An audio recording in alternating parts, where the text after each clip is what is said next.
पावसाचं संकट अजूनही कायम. तब्बल अनेक राज्यात मुसळधार पावसाचा इशारा देण्यात आला असून हवामानाने थेट धोक्याची घंटा वाजवली आहे. राज्यासह संपूर्ण देशात सध्या हवामानात सातत्याने बदल होताना दिसत आहे. कुठे कडाक्याची थंडी तर कुठे मुसळधार पाऊस, अशी विचित्र परिस्थिती देशभर पाहायला मिळत आहे. याच पार्श्वभूमीवर भारतीय हवामान विभागानं मोठा इशारा जारी केला आहे. मान्सून संपून अनेक महिने उलटले असले तरी पाऊस काही थांबायचं नाव घेत नाहीये. विशेष म्हणजे ऐन नववर्षाच्या पहिल्याच दिवशी म्हणजेच 1 जानेवारी 2026 रोजी देशातील काही भागांमध्ये जोरदार पावसाची शक्यता वर्तवण्यात आली आहे. दरम्यान महाराष्ट्रात गेल्या महिनाभरापासून थंडीचा कडाका जाणवत आहे. उत्तरेकडून येणाऱ्या शीतलहरीमुळे गारठा प्रचंड वाढला असून अनेक जिल्ह्यामध्ये तापमान मोठ्या प्रमाणात घसरलं आहे. राज्यात पुढील काही दिवस थंडी कायम राहण्याचा अंदाज हवामान खात्यानं वर्तवला आहे. परभणी जिल्ह्यात राज्यातील निचांकी तापमानाची नोंद झाली असून येथे तापमान 6.3 अंश सेल्सिअस पर्यंत घसरलं आहे.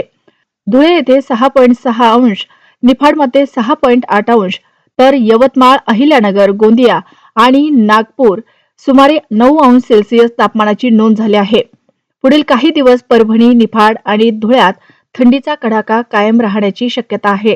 दुसरीकडे भारतीय हवामान विभागाच्या अंदाजानुसार देशाच्या अनेक भागांमध्ये मुसळधार पाऊस पडू शकतो. नवीन पश्चिमी वाऱ्यांच्या प्रभावामुळे हवामानात मोठा बदल झाला असून उंच डोंगराळ भागांमध्ये पाऊस आणि हिमवृष्टी होण्याची शक्यता आहे. 31 डिसेंबरच्या रात्री पंजाब, हरियाणा आणि चंदीगडमध्ये दाट व अतिदाट धुक्याचा इशारा देण्यात आला आहे. पूर्व उत्तर प्रदेशमध्ये 1 जानेवारी 2026 पर्यंत धुक्याचं प्रमाण कमी होण्याची शक्यता आहे. 31 डिसेंबर ते 1 जानेवारी दरम्यान जम्मू काश्मीर, लडाख, गिलगिट आणि मुझफ्फराबाद येथे अतिमुसळधार पावसाची दाट शक्यता वर्तवण्यात आली आहे.